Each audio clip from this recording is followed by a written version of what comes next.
ឥឡូវនេះខ្ញុំកំពុងតែនាំកូនដើរទៅមាត់ទឹកទៅជិះកាយ៉ាក់ហើយនៅមាត់ទឹកនេះគឺស្រស់ស្អាតមែនទែនមើលទៅវាមានលក្ខណៈធម្មជាតិពិតៗអញ្ចឹងហើយនេះគឺកាយ៉ាក់សម្រាប់ក្មេងហើយមើលកូនខ្ញុំក៏ដើរអូកាយ៉ាក់ទំនងមែនទែនតាមពិតទៅកាយ៉ាក់នេះគឺស្រាលទេបងប្អូនមិនធ្ងន់ទេទម្ងន់វាតែ5គីឡូទេហើយមាត់ទឹកនេះគឺរាក់ទេបងប្អូនណាគឺមិនដល់ក្បាលជង្គង់ផងហើយពេលដែលយើងមកពេលខ្ទង់ម៉ោង10អញ្ចឹងគឺទឹកពេញអញ្ចឹង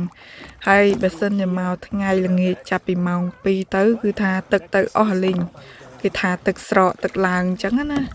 ហើយនេះជាលើកទី1ហើយដែលកូនខ្ញុំគាត់ជិះកាយ៉ាក់ដោយសារឥឡូវគឺគាត់ធំជាងមុនអញ្ចឹងទៅយើងចាប់ដើមមានសកម្មភាពជាច្រើនត្រូវបង្រៀនគាត់កាលពីមុនគាត់នៅតូចពេកលេងបានតែធម្មតាអីអញ្ចឹងឯងហើយឥឡូវគឺកូនពៅខ្ញុំក៏ចាប់ដើមទៅហើយតែមុននឹងទៅគឺស្ដាប់បទបញ្ជាសិនច្បាប់ថាត្រូវធ្វើម៉េចកុំទៅឆ្ងាយពេកហើយចំណែកខ្ញុំវិញគឺនៅស្ទួយត្រីតាមពិតទៅគ្មានត្រីទេស្ទួចមកព្រឹកហើយអត់ទាន់បានមួយផងហើយប្តីខ្ញុំគាត់មួយទឹកក្បែរកន្លែងខ្ញុំស្ទួយត្រីនឹងឯងហើយមើលស្អាតទេបងប្អូននេះហ្នឹងហើយមើលទៅដើមឈើហ្នឹងអត់ឡើងខ្មៅណាដើមឈើហ្នឹងវាមានលក្ខណៈពិសេសវាអត់ដូចដើមឈើផ្សេងទេវាដើមឈើសម្រាប់ទឹកតែម្ដងពេលទឹកឡើងមកវាអត់កាន់ស្លែហើយប្តីខ្ញុំឥឡូវគឺគាត់ប្រុងទៅ snorkeling